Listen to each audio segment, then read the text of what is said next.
Bueno, estamos ya de vuelta para el segundo segmento acá en a las 8:45. Platicamos a esta hora de la noche con Rodrigo Arenas a propósito de los últimos fallos que la justicia guatemalteca ha dado respecto al caso que ha enfrentado.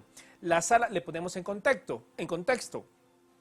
La Sala Primera de Mayor Riesgo, constituida en Tribunal Constitucional de Amparo, concedió en definitiva un amparo a Andrés Botrán y Rodrigo Arenas ligados a proceso por financiamiento electoral. Asimismo, la resolución de la Sala ordena a la jueza Erika Ifán del Juzgado de Mayor Riesgo resolver conforme a este fallo que concluye que no hay delito que perseguir contra los señalados que habían sido enviados a juicio oral y público en marzo del 2019. Vamos a hablar de este caso con Rodrigo Arenas a esta hora de la noche. Bienvenido. Muy buenas noches, Mario. Muchísimas gracias. Muy buenas noches, Marinés. Buenas noches, licenciado Arenas. Qué gusto tenerlo aquí con nosotros. Pero para ponernos en contexto, como ya bien mencionaba Mario en la introducción, un caso de 2017 enviados a juicio en marzo de 2019. En varias ocasiones de lo que se hablaba también era que habían reportado recursos al partido oficial. Si usted nos puede poner en contexto un poco respecto a de qué hechos se les estaba acusando específicamente. Sí, Marinés, con mucho gusto, claro que sí. Nosotros en la elección del 2017, del 2015, perdón, no, el día de las elecciones, el fin de semana de las elecciones, para ser exactos, el sábado 4 de septiembre, si no estoy equivocado, se canalizaron unos fondos para apoyar a viáticos a fiscales de mesa para el día de las elecciones. Una acción que incluso el Tribunal Supremo Electoral en la última elección, en la del 2019, catalogó oficialmente como que no era parte de la campaña. Este apoyo que se le dio a los fiscales en la primera y en la segunda vuelta, tanto la CICIG como el Ministerio Público lo quisieron interpretar como un financiamiento electoral, al principio ilícito, que obviamente no podía ser ilícito porque para que un financiamiento electoral sea ilícito tiene que ser procedente de fuentes ilícitas y aquí son empresas legítimas, el dinero salió de cuentas bancarias legítimas, de empresas legítimas y segundo, después quisieron catalogarlo como anónimo, lo cual tampoco era un delito que era atribuible a lo que habíamos hecho nosotros porque ese delito era para los que tenían que registrar, recibir y registrar, decía el delito, para quien reciba y registre, o para quien reciba y no registre. Y la única persona que puede recibir un financiamiento electoral para una campaña electoral es o un partido político o un político. En ningún momento nosotros como empresarios teníamos la obligación de registrar dichos financiamientos, esa era una obligación de los políticos y por lo tanto pues no era obligación nuestra.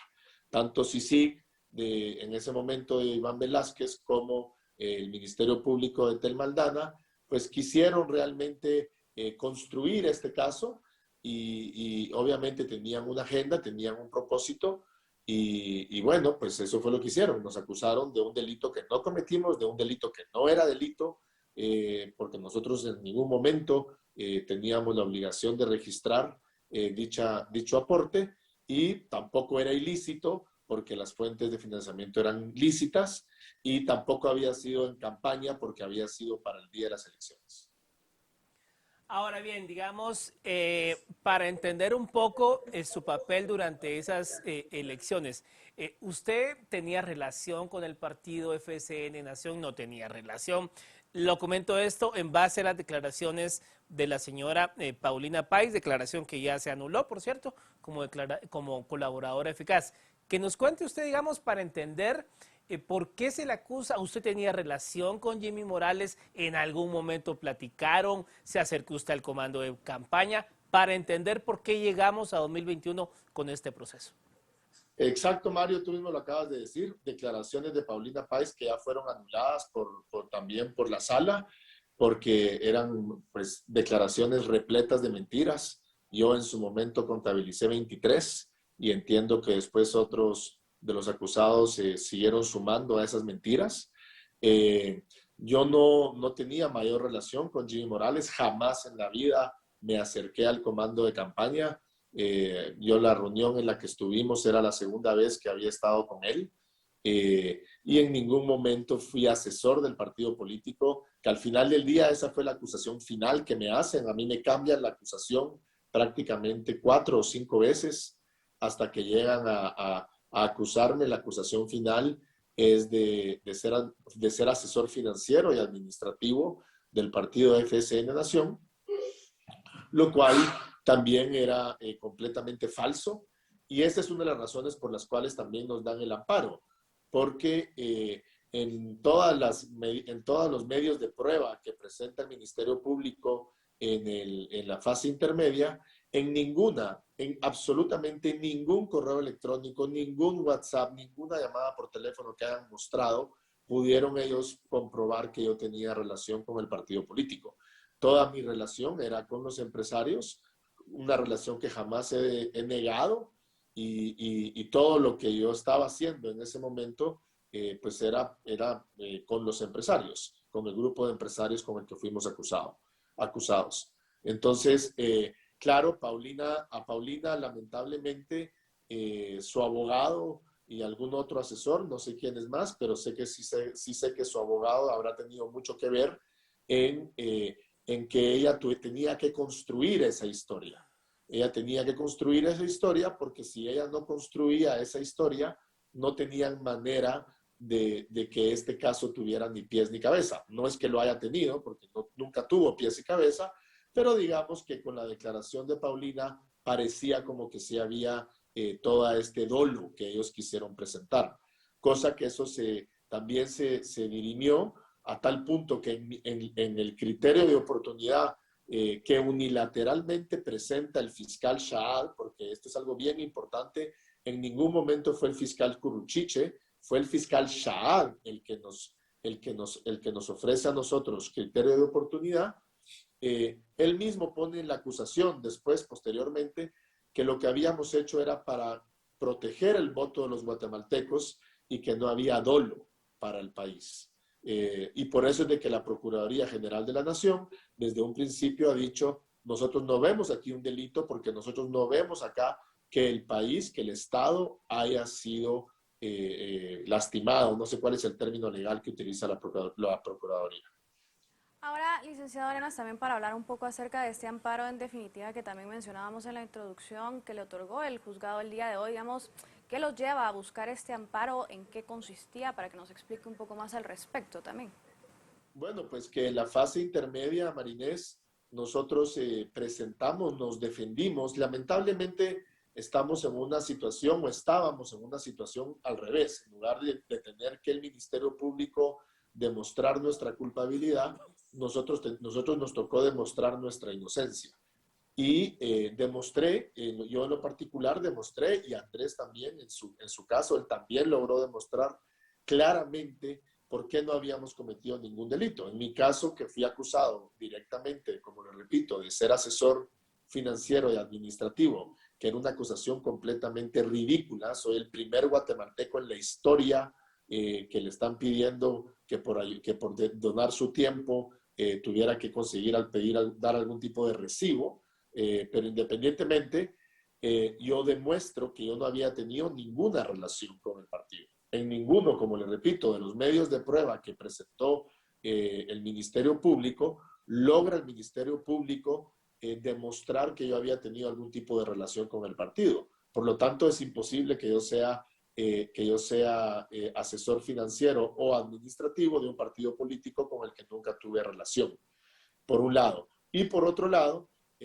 lamentablemente la jueza, pues lo que nos dice es que, y eso está grabado, esto que estoy diciendo está grabado, dice, yo no tengo por qué valorar pruebas. Entonces, si una jueza en una fase intermedia, que lo que tiene que es evaluar las pruebas que le están presentando para ver si manda a los sujetos a juicio o no, que diga abiertamente que ella no tiene por qué valorar pruebas, pues obviamente eso fue una violación a nuestro derecho de defensa y una violación a nuestra presunción de inocencia. Adicional a que nos manda a un delito que no existía, que era el 407O, que fue un delito modificado posteriormente, en el que tampoco cometemos delito. Nosotros no cometimos delito ni en el delito anterior ni en el nuevo.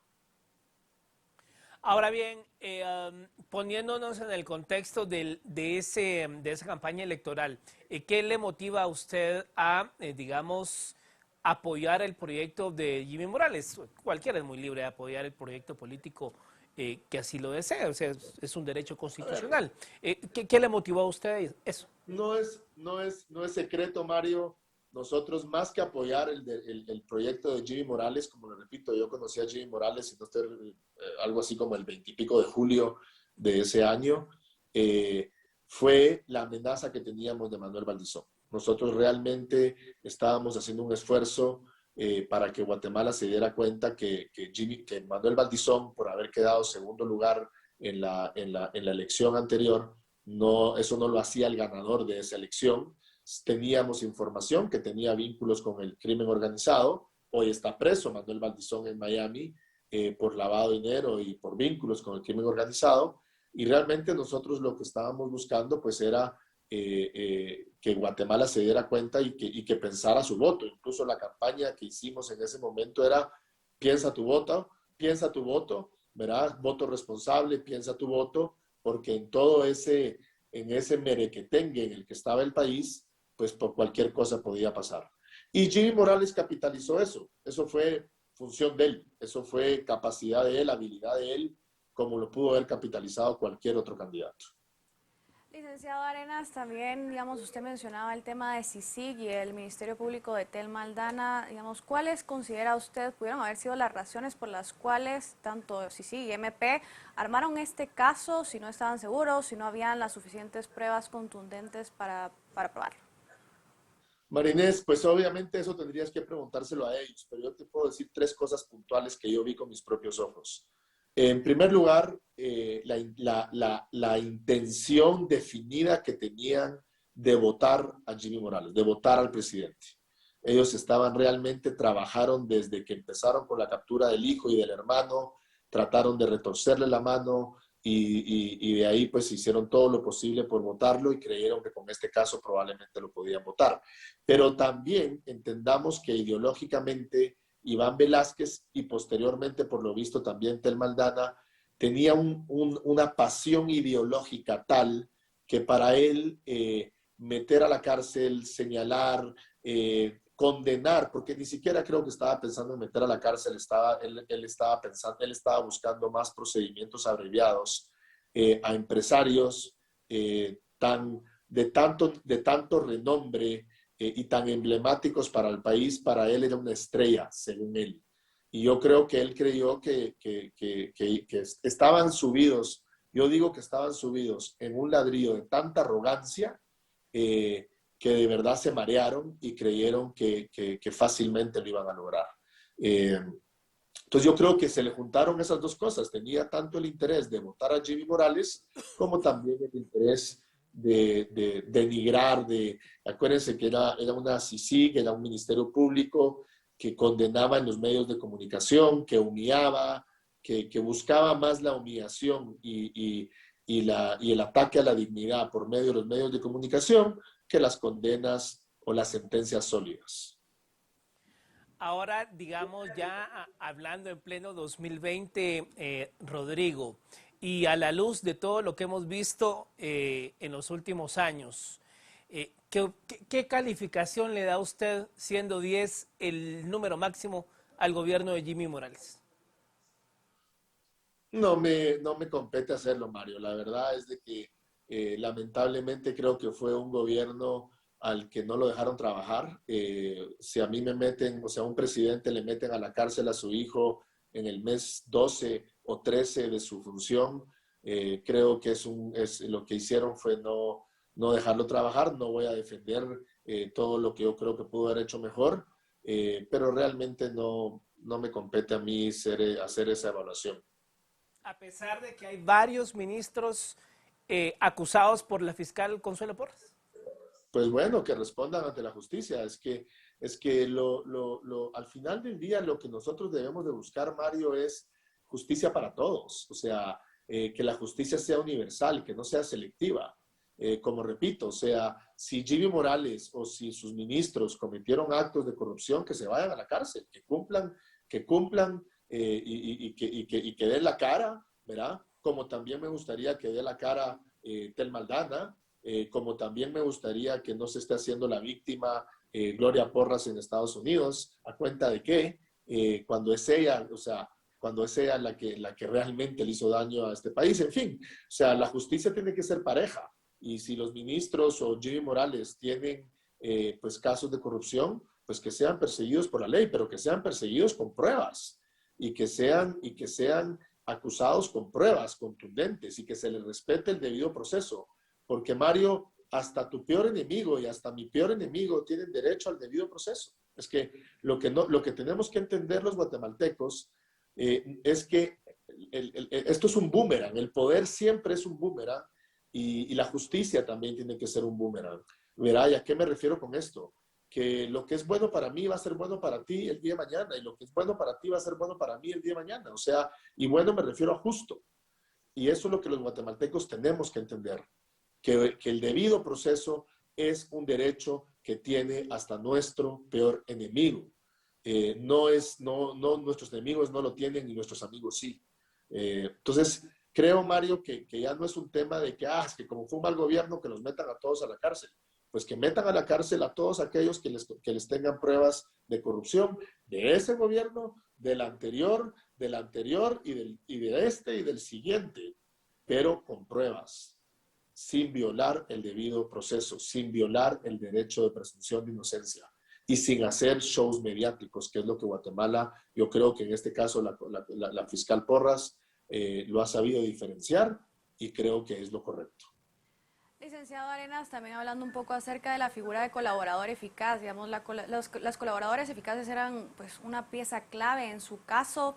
El uso de la figura de colaborador eficaz, ¿cuál es su opinión al respecto, considerando sobre todo pues todo lo que sucedió en su caso? Marinés, tengo que decirte que fue mi motivante para tomar la posición que tomé. Me ofendió, me entristeció, me puse a pensar en la cantidad de gente que le han arruinado sus vidas. Yo llevo 4 años en este martirio, pero gracias a Dios no me mandaron ni un solo día a la cárcel. Hay gente que lleva 4 o 5 años en la cárcel por una simple declaración de un colaborador eficaz que no fue comprobada. Por ley, la colaboración eficaz, el testimonio del colaborador eficaz debería de ser comprobado. En nuestro caso no lo fue, y tan no lo fue que ya se cayó esa declaración, como estoy seguro en otro montón de casos tampoco lo fue, ¿verdad? Entonces, yo creo que ninguna de esas herramientas mal utilizadas es justa, y la figura de colaborador eficaz creo que lamentablemente ha sido una de las herramientas más injustas de la justicia en los últimos años, a tal punto que la misma declaración del mismo colaborador eficaz menciona a diferentes personas y a unos los persiguen y a otros no. Recordemos a la secretaria de Alejandro Sinibaldi, que menciona a 2 o 3 personas que los persiguen con todo el peso de la ley y menciona a otras 2 o 3 y a ellos no los tocan. Juan Carlos Monzón igual. Entonces, ¿cómo así? A veces sí tienen valor y a veces no tienen valor. ¿Qué sigue ahora en este caso, Rodrigo, con estos últimos decisiones de la justicia guatemalteca en torno al caso de ustedes? ¿Se cierra esto en definitiva? ¿El Ministerio Público tiene algún tiempo para apelar? ¿En qué situación está esto al día de hoy? Pues yo entiendo que una vez el Ministerio Público sea notificado, que no sé cuándo, si ya lo fue o está por serlo, porque lamentablemente todo esto es muy lento. El último paso nos tomó 2 años, pero bueno, así es. Entiendo que si apela, pues esto sube a la Corte de Constitucionalidad, y si no apela, pues entiendo que esto aquí termina. Si sube a la Corte de Constitucionalidad, pues tendremos que esperar otra vez a que la Corte resuelva. Yo esperaría que sea más pronto que la última vez. Y entendería nada más que ahí tiene que haber una última audiencia posterior de parte de la jueza pues no, yo creo que no tienen más otra alternativa que que sobreseer o desestimar. No sé cuál de los dos términos es el correcto. Entiendo que es sobreseer el caso. Licenciado Arenas, también respecto al tema pues, de financiamiento electoral, digamos, y viviendo este tema de cerca, ¿qué se debe hacer, en su opinión, para garantizar mayor y más transparente financiamiento privado, sobre todo, digamos, qué reformas considera usted que son necesarias? Yo creo que lo que hay que buscar es la transparencia, no la prohibición. Creo que las reformas a la ley electoral que se hicieron hace 4 años, 5 años, teledirigidas por Mario Taracena para apoyar a Sandra Torres, fueron nefastas. Lo que pasó en el 2019 es que en efecto lograron que el sector empresarial, que los empresarios, que los guatemaltecos con dinero legítimo no apoyaran a los políticos, y por lo tanto lo que terminó sucediendo es que, ¿verdad? Según un estudio de Philip Chicola y creo que de Quique Godoy en el 2015, decían que la elección del 2011 había sido 20% de dinero legítimo, 80% de dinero ilegítimo. Y yo creo que la del 2019 lo que lograron estas personas es que sea 95-5, 95 dinero ilegítimo y 5 legítimo. Y lo que está sucediendo es que al retirar el aporte, el apoyo del dinero legítimo de los guatemaltecos que se ganan el dinero de manera legítima, pues lo que hacen es abrirle las puertas o dejarle el espacio abierto para todo lo que es el dinero del crimen organizado, del narcotráfico, de la corrupción, que son prácticamente los que hoy están liderando la carrera del financiamiento electoral. Entonces yo creo que lo que deberíamos de buscar es la transparencia, no tanto así como la prohibición. Para finalizar, ¿alguna idea, algún comentario respecto a lo que ha acontecido el día de hoy? En el primer segmento abordamos la solicitud de antejuicio contra 10 magistrados y pues bueno, ya hacían énfasis nuestros dos analistas invitados que esto al final pues dejaba una muy mala imagen al país. Estos temas de justicia, que son casos tan paradigmáticos, al final, ¿cómo lo interpreta Rodrigo Arenas al calor de todo lo que ha vivido y al calor de todo lo que está ocurriendo? Regreso a lo mismo, Mario, a que espero que hayan pruebas, espero que no sea un show mediático, espero que no sea parte de una estrategia política para debilitar las posiciones de estos personajes.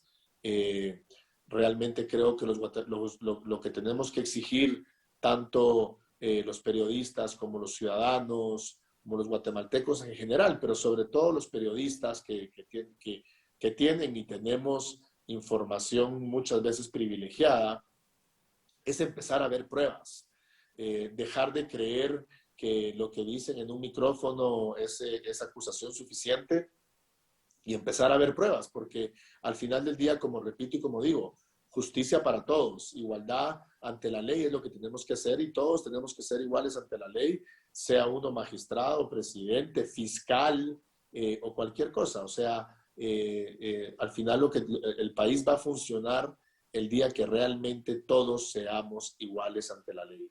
Y eso es lo que tenemos que buscar los guatemaltecos y eso es lo que tenemos que buscar los ciudadanos y eso es lo que tenemos que buscar. Y lo que yo veo hoy, pues a mí realmente, si nos vemos mal internacionalmente o nos vemos mal nacionalmente, cómo nos veamos, en este caso me es un poco irrelevante porque yo ya estuve ahí y cuando uno lo acusan cuando uno lo acusan sin pruebas y lo vapulean los medios de comunicación sin pruebas, realmente es irrelevante lo que esté pensando la gente en el mundo. Y eso es lo que tenemos que entender. El derecho individual de la presunción de inocencia es universal. Y lo que no podemos permitir los guatemaltecos es que la justicia se siga utilizando para empujar o promover agendas políticas. Bueno, pues muchas gracias. Hemos concluido ya este segmento. Gracias por su participación. Muy buenas noches. Muchas gracias, Mario, y muchas gracias, Marinés. Feliz noche. Bueno, Marinés, hemos abordado hoy dos temas que tienen que ver con la justicia y yo insisto, al final a todos nos interesa que el sistema de justicia el primero sea pronto, ¿no? Así es. Efectivo y que se haga justicia. Así es, esa es la lección, todos somos iguales ante la ley, ¿no? Quien haya, pues, de cierta forma no cumplido la ley tendrá sus consecuencias, pero es también importante ese principio de que hay presunción de inocencia y que todos somos inocentes hasta que se nos demuestre lo contrario. Así que un sistema de justicia que funcione nos ayuda a todos, sin duda. Por supuesto. Bueno, 10 de la noche con 31 minutos. Nosotros nos vamos. Gracias, Marinés. Nos vemos la próxima semana. A ustedes una muy buena noche.